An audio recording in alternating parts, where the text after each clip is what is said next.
Hola, mi nombre es Samuel Castillo, bienvenido al segundo episodio del podcast y en día de hoy vamos a hablar respecto a una duda bastante común, ya sea que seas nuevo, que hayas terminado tu curso de Udemy o hayas terminado tu escuelita de JavaScript de Platzi, y es cómo encuentro mi primer trabajo como desarrollador.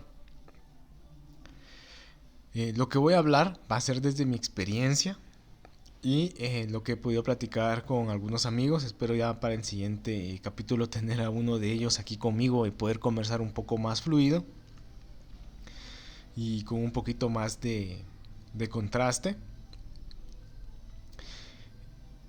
Y respecto a esto de conseguir tu primer trabajo, es bastante común y es normal que tengas esta duda, porque normalmente los cursos se centran en la parte técnica y no se centran justamente en la parte profesional.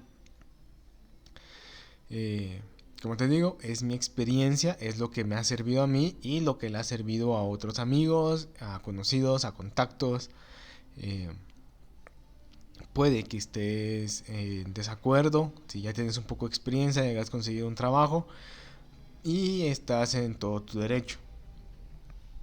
Bien, lo primero que hay que entender de la industria tech es que, a diferencia de la industria tradicional, la industria tech te recluta en lugar de la industria tradicional, donde uno es el que tiene que ir a buscar el trabajo. En la industria tradicional normalmente nosotros tenemos que mandar un montón de currículums a un montón de empresas para ver de dónde nos llaman. Y normalmente te topas con que de 100 currículums te van a llamar de dos empresas. Y esas dos empresas inician el proceso de selección, te hacen una entrevista y a la larga no quedas en ninguno de los dos. En industria tech es diferente. En industria tech normalmente las empresas, ya sean consultoras, sean agencias, sea eh, incluso startups, eh, tienen departamentos de reclutamiento. Estos departamentos de lo que se encargan es de buscar perfiles que encajen con las necesidades de los proyectos que ellos manejan. Entonces, eh, si en dado caso no logras conseguir un empleo, es porque no tenés un perfil adecuado para la industria. Es bastante común encontrarnos con desarrolladores, por ejemplo, que manejan React, pero no manejan Redux. Y Redux es prácticamente necesario para entrar a trabajar en cualquier proyecto. Casi todos los proyectos utilizan Redux. Entonces, yo te recomendaría que comenzaras a buscar eh, los perfiles más buscados. Por ejemplo, en React te van a pedir que sepas de Material UI, que sepas un poco de Tailwind, que sepas Redux a totalidad, en especial el Redux moderno con Toolkit y que utilice Slice en lugar de Actions, porque es el que normalmente se está usando, por decirlo de alguna forma, es el estándar de la industria. Busca los perfiles estándar. Es bastante común encontrarnos con que la gente utiliza, por ejemplo, MongoDB para aprender y dice, soy full stack, porque ya sabes bases de datos, porque ya sabes MongoDB. Pero ya en la industria, ya cuando entras, te topas con que muchas empresas están abandonando MongoDB porque a la larga es exageradamente caro y a la larga no tenés el control al 100% de tus datos. Es decir, dejar de pagar MongoDB y los datos se pierden. Entonces muchas empresas están abandonando eso y están utilizando MySQL, Postgres, MariaDB para trasladarse. Porque MongoDB no está yéndose por la dirección que la gente requiere. Es como, eh, por ejemplo, gente que no se ha especializado en React y React Router. Te vas a topar con que, bueno, yo me he topado con gente que solamente maneja Next, por ejemplo. Pero les soy sincero, de todos los proyectos en los que he trabajado, en ninguno he trabajado con Next. Porque si bien Next es un excelente framework para trabajar, tiene una arquitectura un poco cerrada. Entonces, a la larga, las empresas no pueden modificar a su antojo el core de Next. Entonces, prefieren utilizar React y React Router para trabajarlo. Para desarrolladores móviles, por ejemplo, React Native no es tan buscado como podría ser un Flutter o podría ser un Kotlin, por ejemplo, que son dos lenguajes que yo he visto que más están que más se buscan en la industria. Esto no quiere decir que no puedas conseguir trabajo. La diferencia va a ser que va a ser más complicado encontrar un proyecto. O sea, es más difícil que un reclutador busque ese perfil a uno, por ejemplo, de Flutter. Flutter sí hay más proyectos que lo están utilizando y por ende más reclutadores están buscando ese perfil. Entonces, primera recomendación, buscar los perfiles que están buscando que está buscando la industria y especialízate en ese perfil. ¿Cómo los puedes encontrar?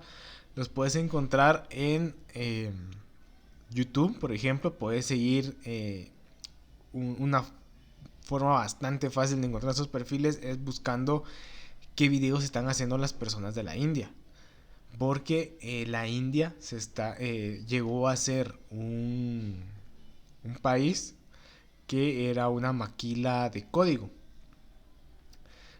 Y ellos están comenzando a perder esa posición porque muchas empresas están volteando a ver a Latinoamérica.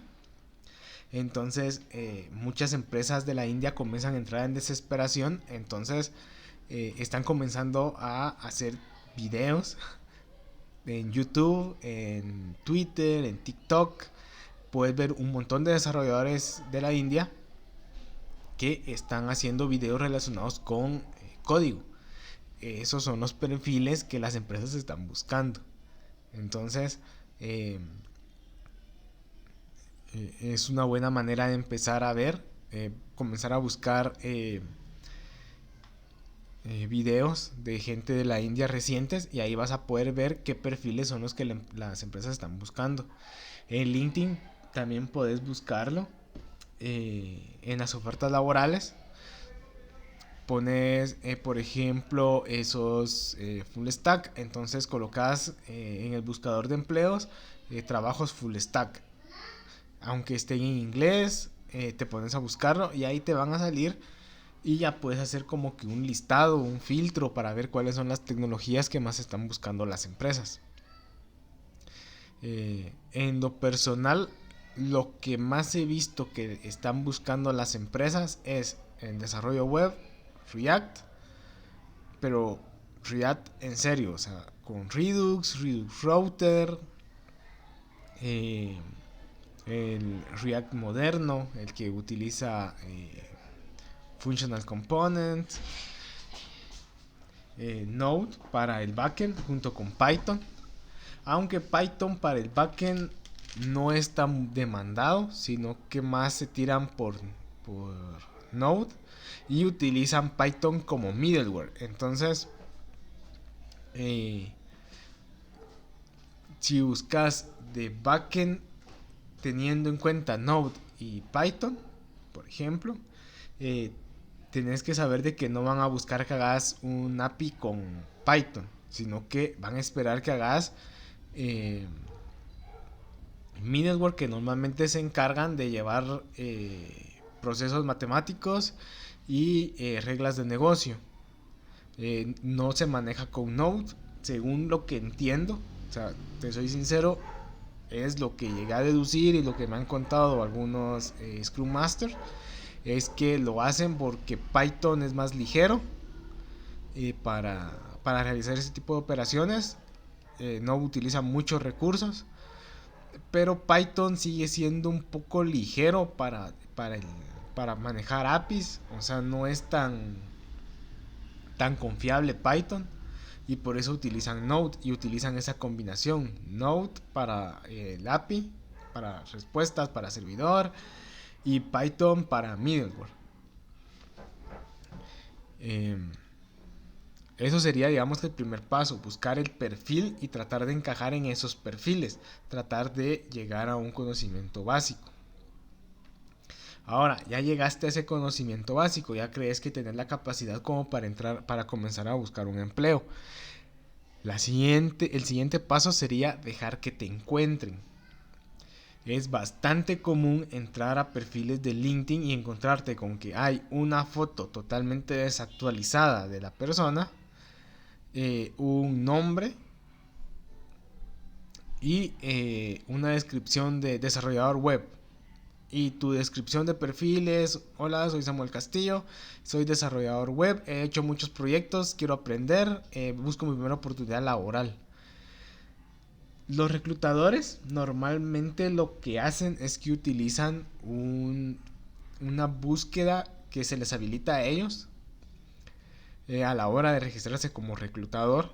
De hecho, puedes hacer el experimento y en tu LinkedIn poner que estás buscando personal, o sea, estás contratando, y te vas a dar cuenta que se habilita una opción en el cual vos puedes filtrar a través de palabras clave. O sea, yo pongo un listado de palabras clave como Node.js, React.js, SAS, MongoDB, y me van a aparecer perfiles que contengan esas palabras. Entonces tu descripción debería ser bastante clara con las tecnologías que manejas. De esa forma, cuando los reclutadores comiencen a filtrar, tu perfil va a aparecer entre los perfiles seleccionados por LinkedIn. Trabajar el perfil de LinkedIn es bien importante, tenerlo totalmente actualizado. LinkedIn puede ser un gran portafolio. Si bien hay personas que te van a decir: no, LinkedIn no sirve para nada, mejor hace tu portafolio que sea con esta tecnología y ponerle esto a tu portafolio, yo en lo personal te recomendaría que inicies por LinkedIn y que lo tengas actualizado y optimizado.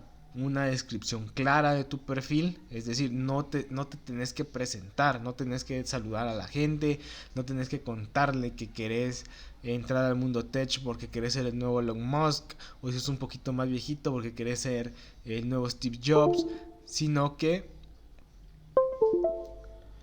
tiene que ser una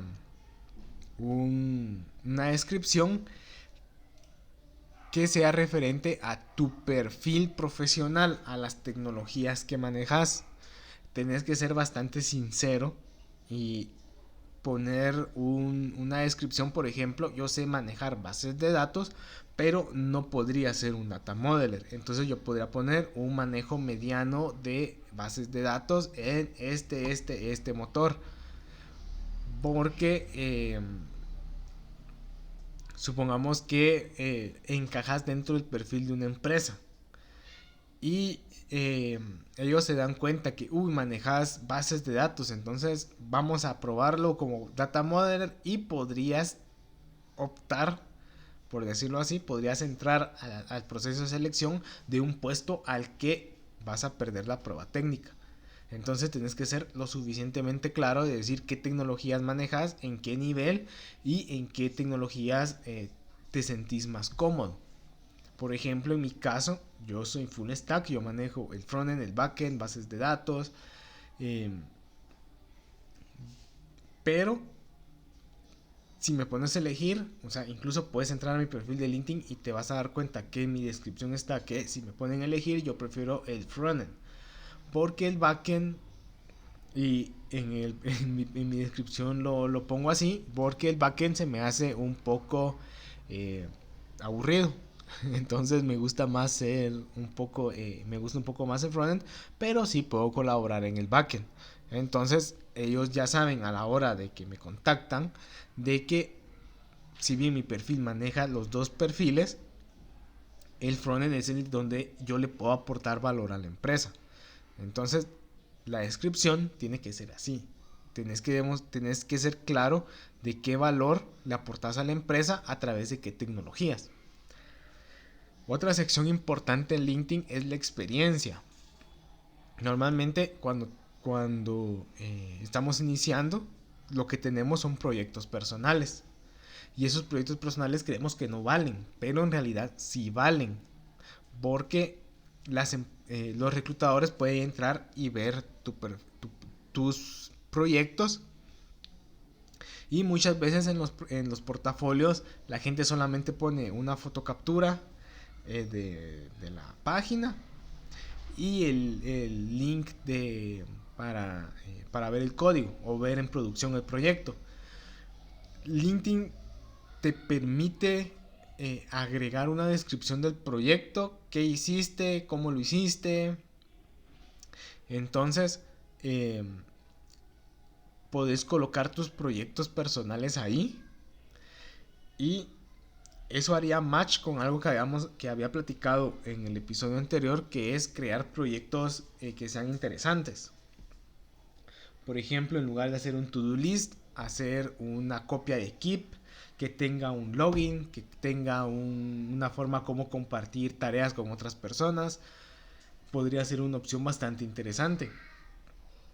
Y porque muchas veces las empresas no contratan en base a experiencia, sino que contratan en base a potencial. Eso es una de las cosas que tampoco he visto que te comentan en los cursos. Que las empresas muchas veces contratan un junior sabiendo que se va a convertir en senior. ¿Cómo así? Ellos van a detectar tanto en tu primera entrevista, en tu prueba técnica, en el código que compartas, si es que compartís tu portafolio o si compartís links de proyectos en los que has trabajado, ellos van a ver que tenés potencial. Por ejemplo, en la empresa en donde estoy trabajando ahora, me pidieron que explicara el código de un proyecto que yo tenía en mi perfil de GitHub, que ni siquiera está en mi portafolio, ni siquiera lo tengo agregado en LinkedIn, pero es un proyecto que yo tengo publicado en la Play Store y justamente por eso es que no lo había publicado, porque son esos proyectos que son así entre comillas secretos, que normalmente no es. Hay proyectos que si bien te dan de comer, no son proyectos como que quieras que la gente sepa que son tuyos porque son un mago de Oz.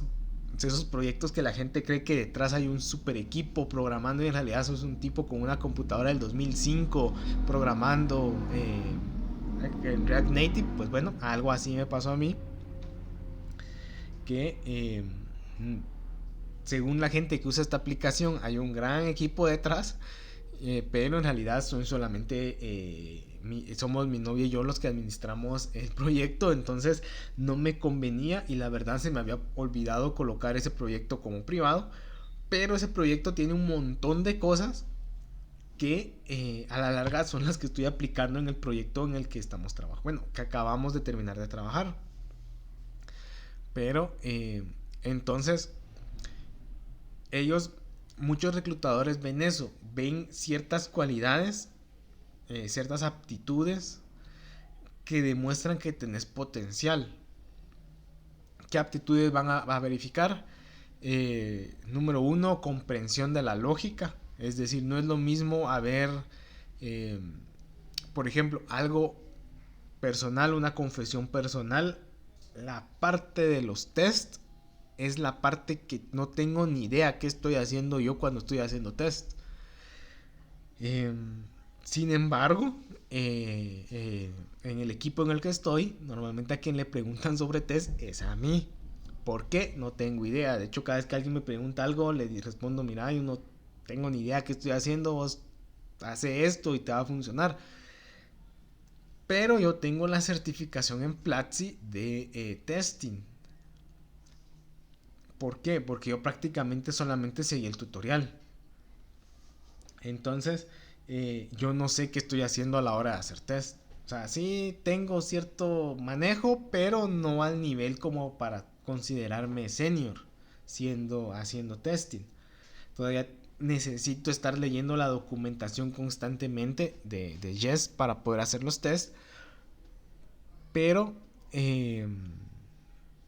los puedo hacer. Es decir, yo reconozco que es en la parte débil y es la parte donde más estoy trabajando.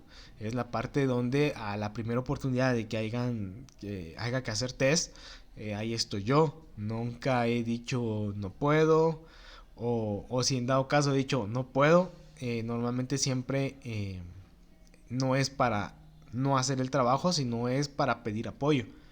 Y es una cosa que a las empresas les agrada bastante, el hecho que seas bastante honesto y decir, yo no puedo hacer esto, pero si me apoyan, si me asignan a alguien que me apoye, yo lo puedo hacer. Eso se llama humildad para aprender. Saber que por mucha ingeniería que tengas, por muchos certificados que tengas, siempre va a haber alguien que pueda hacer las cosas mejor y alguien de que puedes aprender. Por muy junior que sea esa persona, tal vez esa persona sabe algo que vos no sepas y esa persona puede ayudarte bastante. Eh, Otra cosa que las empresas les encanta a los reclutadores es que estés dispuesto a salir de tu zona de confort. Vas a escuchar, por ejemplo, que te quieran contratar para hacer un frontend y te digan, pero ¿te animarías a hacer algo del backend? Normalmente hay gente, aunque a pesar de que al menos a mí me parece bastante extraño que un programador te diga, no, yo me especializo solamente en frontend. Eh, Obviamente esa empresa sabe que contrata a un desarrollador, pero que va a estar solamente amarrado de frontend. Entonces, como que no mucho. Entonces, el estar dispuesto a salir de tu zona de confort, el decirte, no sé, pero lo puedo aprender, es algo que a las empresas les gusta. Eso demuestra potencial. Eh, También en las pruebas técnicas normalmente te van a pedir pruebas que son un poco fáciles, por así decirlo. Eh, si es de... Son pruebas de proyectos. Hay dos tipos de pruebas de reclutamiento, las de proyectos y las de plataformas. Si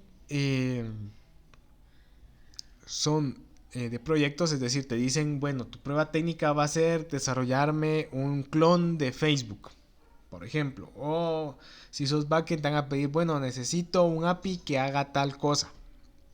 Y tenés de aquí hasta el viernes para presentarlo. Esas son pruebas de proyecto. Las pruebas de plataforma son como Hacker Room, Coding Game. Que esas pruebas, te soy sincero, eh, hay un debate respecto a que si esas pruebas podrían llegarse incluso a considerar ilegales. Eso es algo que, eh, por si no estás enterado del chisme,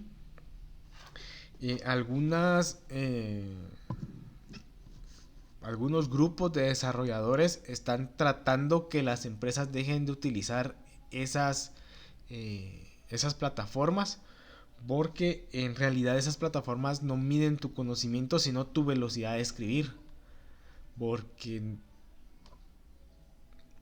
parte de solucionar un problema a través de códigos requiere que vos tengas la capacidad de diseñar. Pero si tenés 5 minutos para hacer un BizBus, no te va a dar tiempo de pensar una solución clara, una solución óptima. Entonces, y una cosa más es que estas empresas, estas plataformas no le permiten al reclutador ver tu código. Simplemente te van a calificar de 1 a 10 y entonces no vas a tener, el reclutador no va a tener la certeza que hiciste bien el ejercicio y vos como desarrollador no vas a tener la certeza que realizaste un código efectivo. No vas a tener esa retroalimentación. Entonces muchos grupos están tratando que se dejen de utilizarlas, estas plataformas, porque en realidad no demuestran tu capacidad como desarrollador. Pero si en dado caso tener la suerte de toparte con una empresa que sí realice pruebas técnicas de proyecto, el tomarte tu tiempo para diseñar la aplicación o la solución es una muestra que en realidad sí entiendes el trabajo de desarrollador. No solamente se trata de escribir código, se trata de resolver problemas con soluciones lógicas. La parte lógica en la programación es fundamental. Entonces, el hecho que vos puedas construir procesos lógicos, por muy básicos que sean, eso demuestra que sí, que si te aplicas un poquito más en esa parte lógica que ya es práctica y ya no es que la tengas que aprender, sino que es práctica, esa práctica la puedes obtener en la empresa. Entonces, tu perfil tiene que demostrar eso. Tu perfil tiene que demostrar que tenés potencial para ser un senior. Entonces la empresa te va a reclutar sabiendo que ya te va a comenzar a cargar trabajo de senior, pero siendo un junior, con un sueldo de junior. Suena mal, pero para hacer tu primer trabajo está bastante bien. Si has trabajado en empresas tradicionales, no me dejarás mentir que el primer trabajo es una porquería. Normalmente no trabajas de lo que estudias, te pagan muy poco, pero conforme vas avanzando en tus trabajos vas comenzando a mejorar tu posición, tus ingresos. Pues lo mismo pasa en la industria de la tecnología, en la industria del código. Tu primer trabajo te van a explotar, pero es una buena forma como comenzar a ganar experiencia. Mientras más experiencia, más pago. Eh, entonces, recapitulando, primero te tienes que dejar encontrar. ¿Cómo? Mejorando tu presencia en LinkedIn, teniendo un portafolio decente. Y con decente no me refiero a tener un portafolio bonito, súper elegante, con animaciones, sino que un portafolio que demuestre tu potencial. Proyectos interesantes, que puedan ver tu código fuente, que puedan verlo en producción. Hay plataformas como GitHub Page que te deja publicar páginas estáticas. Para las páginas dinámicas o APIs puedes utilizar Vercel, no sé cómo se pronuncia, que tiene una capa gratuita. Puedes utilizar el hosting de Firebase, por ejemplo. eh, Planet DB creo que se llama, donde puedes subir bases de datos relacionales, que puedes seleccionar incluso en qué motor querés que corra la base de datos. Para base de datos no relacionales puedes utilizar la capa gratuita de MongoDB o la de Firebase. Los dos funcionan de manera similar y ya puedes tener proyectos que puedan demostrar tu potencial. Recordate eso, fundamental, demostrar potencial.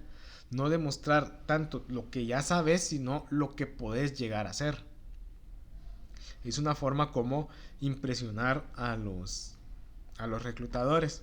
Entonces, dejarse encontrar, demostrar que tenés potencial. Y si en dado caso ninguno de estos dos consejos te sirve, entonces sería que comenzaras a buscar en agencias.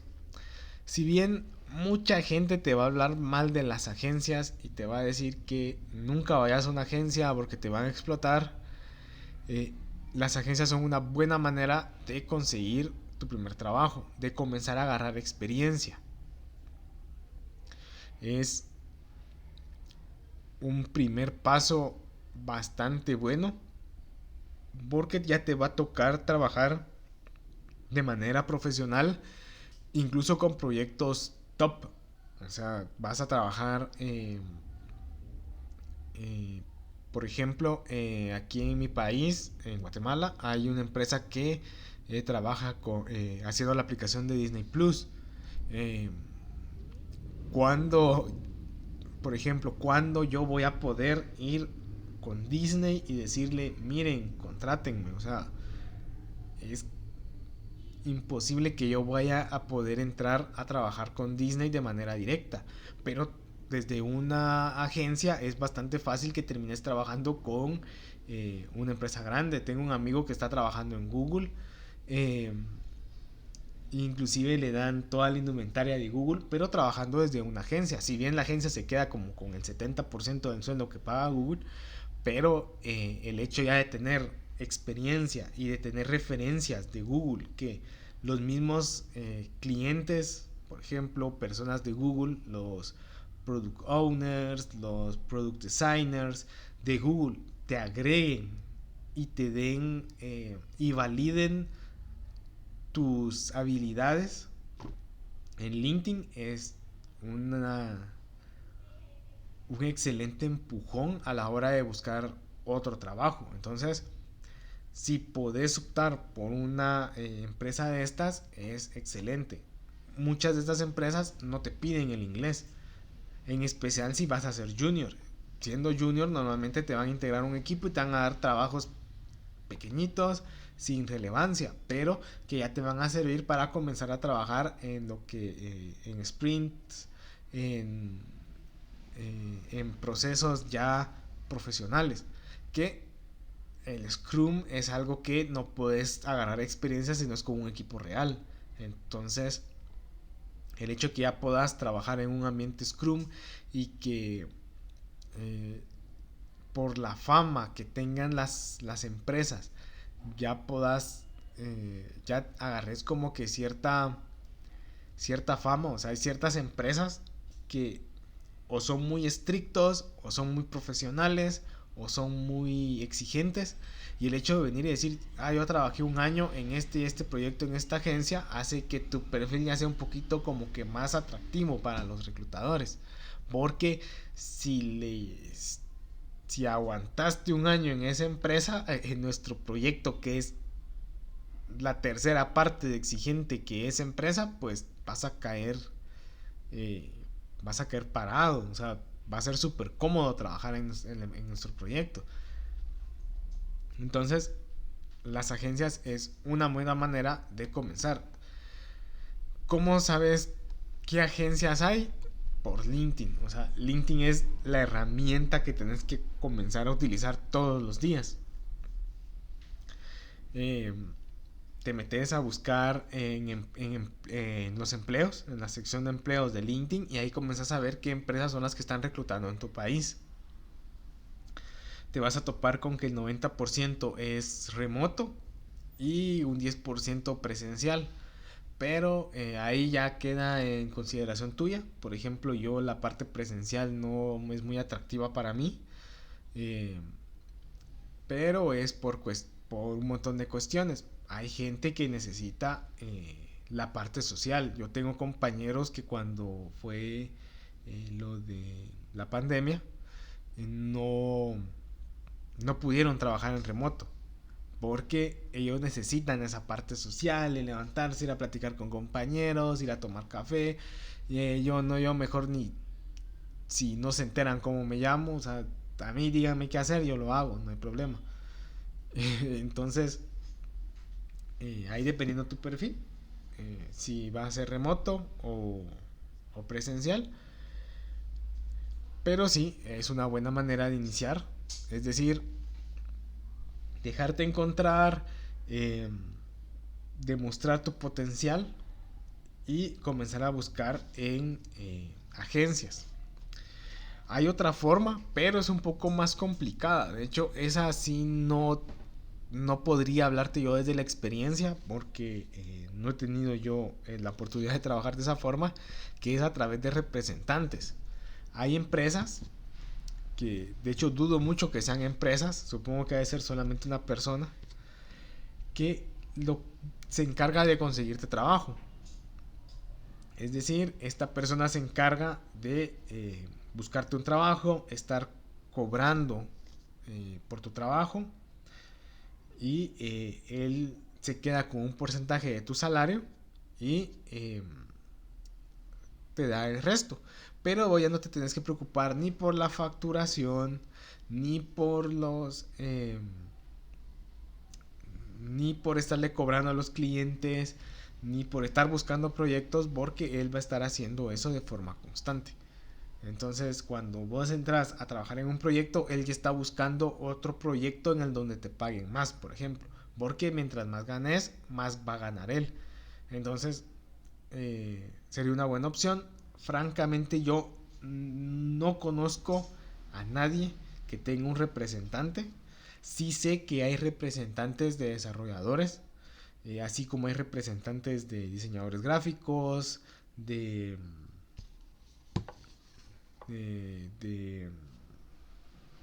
por ejemplo, de diseñadores UX. Sí sé que hay para desarrolladores, pero no conozco cómo encontrarlo. Sería mentirte decirte, puedes entrar aquí o esta página te la recomiendo. Lo que sí no te recomiendo es buscar trabajo en plataformas de freelancer. Porque si es tu primer trabajo, vas a tener un montón de problemas. Por ejemplo, ¿cuánto cobrarías por hacer una página web? Y ahí te puedes ir o muy alto o muy bajo. Eh, Nada te garantiza que te paguen. Normalmente, por ejemplo, eh, yo tuve una pésima experiencia con Workana, creo que se llama, donde la plataforma se quedó con mi dinero. O sea, el cliente sí pagó, pero el dinero nunca llegó a mí porque yo no pude comprobar que el trabajo se haya hecho. Eh, y yo no podía cobrarle al cliente porque el cliente ya había pagado y le habían retenido el pago. Y a la larga se quedaron como con $2,000. Entonces, no te lo recomiendo, en especial porque vas a entrar en un montón de problemas fiscales, porque tendrías que facturar, pero como es freelancer no van a ser constantes los ingresos, por lo que en algunos países, por ejemplo aquí en Guatemala, es sospechoso que un día te depositen $2,000 en tu cuenta y al otro mes no te depositen nada, y dentro de otro mes te depositen 500 y al otro mes no te depositen nuevamente nada, y después te depositen 2 meses seguidos $1,000. Como que entras en una especie de auditoría y a la larga no es válido en algunos países el decir yo trabajo en tal página. Entonces, de hecho hay países en donde, por ejemplo, decir que sos youtuber no te vale, no te lo reconocen como un trabajo real, pese a que hay países, por ejemplo, como España, que sí te lo reconoce como un trabajo real. En México creo que también lo reconoce como un trabajo normal, pero en otros países, así como en Guatemala, no puedes optar ni a créditos, ni a ni algún tipo de comprobación. O sea, no te valen el hecho de decir soy freelancer y gano constantemente $2,000. No importa, o sea, si no hay un contrato de por medio que te diga que vas a ganar esos $2,000 mensuales por X cantidad de tiempo, pues para ellos no estás trabajando. Entonces, cuando viene, por ejemplo, la SAT aquí en Guatemala o la agencia tributaria de cualquier país y te dice, hey, ¿de dónde estás sacando ese dinero? Y vas a decir, no, yo estoy trabajando en esta página de internet, consigo trabajos. Sospechoso, o sea, tenés que traernos una constancia que de verdad los ingresos sean de ahí. Pero estas páginas normalmente no te van a dar esa constancia porque no, no te la van a dar. O sea, ellos tienen millones de personas que usan la plataforma al día. No se van a tomar el tiempo de hacerte una constancia por tu trabajo que les costó $500.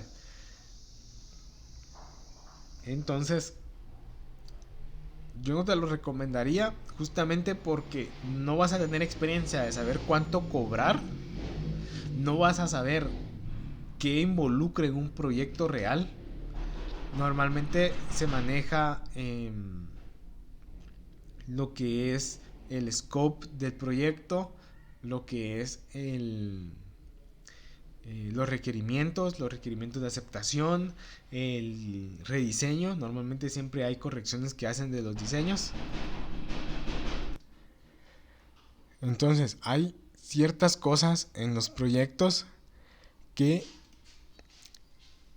solamente ya con experiencia vas a saber que vas a tener. Normalmente te dicen cosas como necesito ahora cambiar cierta cosa, te van a decir algo como necesito cambiar X cosa, necesito modificar tal funcionamiento, que normalmente siendo profesional si puedes venir y decir, mire, yo no voy a hacer eso porque en el proyecto no quedó definido eso. Pero siendo freelancer, siendo tu primer proyecto, te vas a topar con que a la hora de aceptar el proyecto nunca especificaste ese tipo de cosas. Y esas cosas normalmente se aprenden con la experiencia. Y esas cosas normalmente las maneja un product owner o las maneja un project manager o un DMS, Digital Manager Solution. Y esas son cosas que uno no aprende en cursos de programación, esas son cosas de administración. Entonces, yo no te recomendaría que empezaras como freelancer, tal vez en proyectos más pequeños, proyectos muy pequeñitos, sí, pero ya buscar por tu cuenta proyectos sin tener el apoyo de un profesional detrás es un poco complicado. Entonces, no te recomendaría esa opción justamente por eso. A no ser que se pase un poquito de administración, un poquito de gestión de proyectos, ahí sí se podría.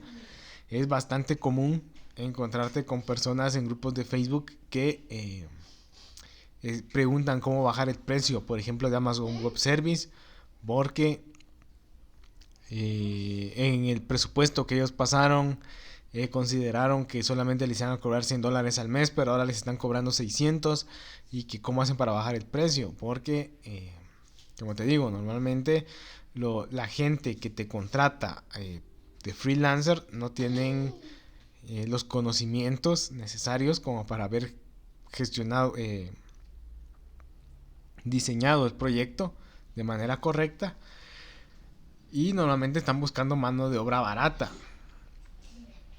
Entonces te vas a topar con proyectos que te dicen es que es una paginita, pero que en realidad lleva un trabajo terrible.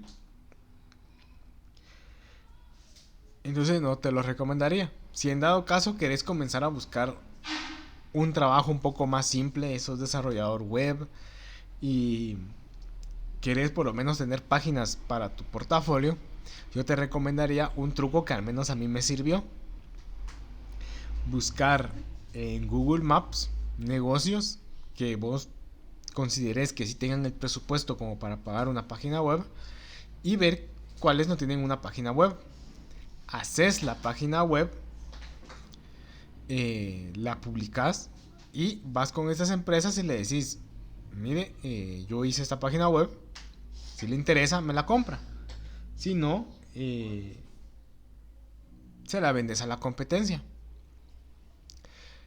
Otra opción, si no quieres hacer eso, si te parece muy arriesgado hacer eso, lo que puedes hacer es hacer la página web, trabajándole un poco el SEO y en contacto, en lugar de poner el contacto de la empresa, pones tu correo electrónico, tu número de teléfono para que esa empresa te llame.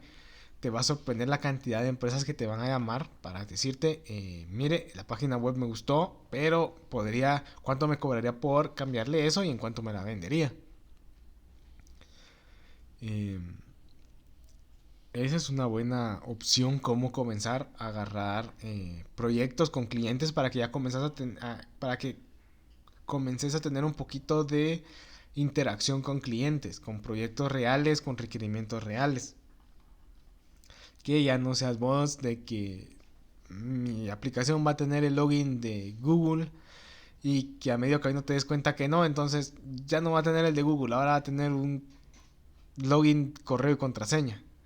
Lo cambias, no hay problema, pero en realidad no cumpliste con un requerimiento porque no había algo que te exigiera ese requerimiento. Mientras que ya con un cliente real, si él te pide algo, eso lo tenés que hacer. Si no lo cumplís, pues no te pagan. Pero sí, como te digo, no te recomendaría empezar como freelancer porque eso lleva a otras cosas que en los cursos de programación no te enseñan.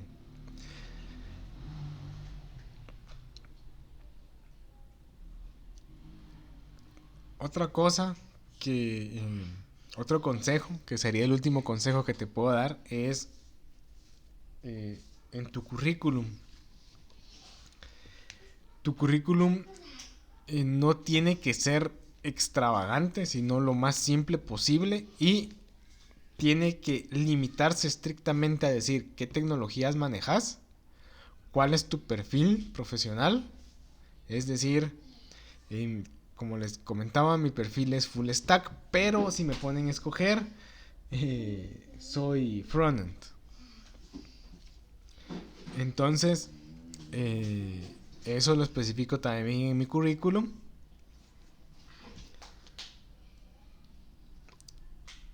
Y no tenés que desperdiciar espacio del currículum colocando cosas como soy un joven proactivo, que busca su primera oportunidad, que está deseoso por cambiar el mundo con el código. Eso no le importa a la empresa. La empresa lo que quiere saber es qué sabes hacer, en dónde lo has hecho, dónde lo pueden ver y cuál es tu potencial. Tienes que poner palabras claves, es decir, poner, por ejemplo, mi currículum sería mi foto, a pesar de que en algunos países es ilegal ponerle foto a los currículums para evitar que te discriminen por tu imagen. Pero yo la coloqué. Entonces, eh, tu nombre, normalmente tu nombre profesional, si es posible el completo, si no solamente el profesional.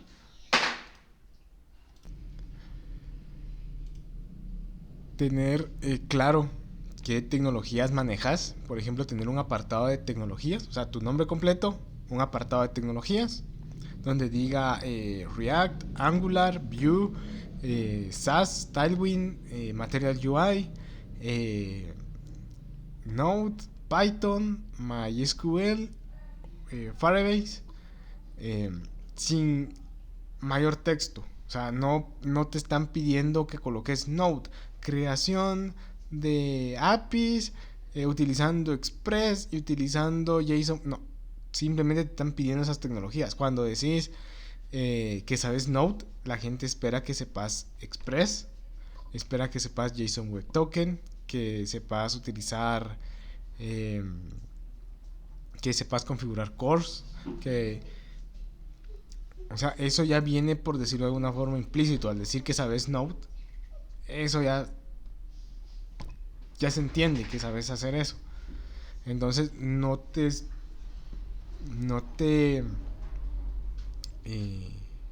no sobreexpliques las cosas. En la parte de la experiencia, también, normalmente la experiencia, él debe de llevar el nombre del proyecto, la empresa en la que trabajaste, el tiempo en el que trabajaste para esa empresa y una descripción, si bien detallada, no larga, de lo que hacías en el proyecto. Normalmente trata de ponerle los nombres técnicos de lo que realizaste. O sea, un ejemplo, yo trabajé en Take My Umbrella. Era una aplicación de psicología y yo me encargué de hacer el frontend y parte del backend. Entonces puse Take My Umbrella de tal año a tal año, y que realicé eh, maquetación de la aplicación, manejo de sesión de usuario, creación de endpoint en API relacionados con el usuario y gestión de base de datos relacionadas con el usuario. Simplemente eso. ¿Por qué? Porque los reclutadores no van a leer tu currículum. Ellos lo van a analizar a través de herramientas digitales y estas herramientas lo que van a hacer es que van a buscar palabras clave.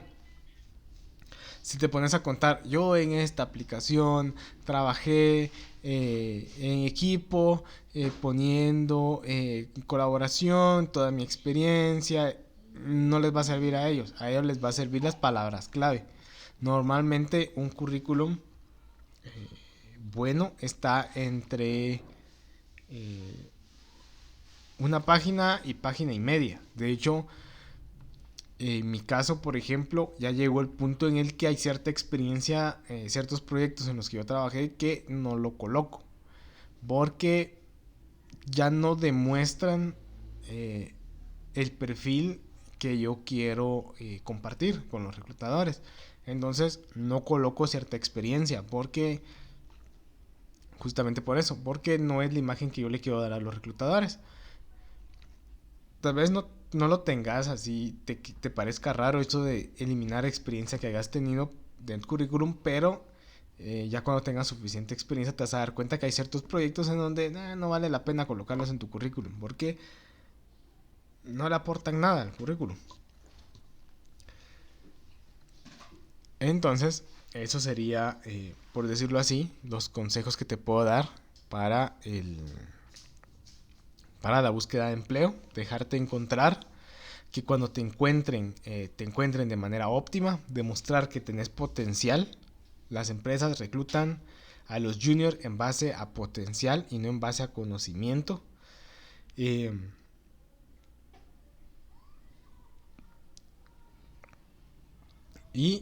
Tener optimizados tus perfiles para que ya sea un reclutador, sea de manera automática, a través de un algoritmo, tus conocimientos, las tecnologías que manejes resalten y que puedas ser seleccionado para una prueba técnica. Eso sería todo. Si te gustó el video, dale un like, suscríbete y nos vemos.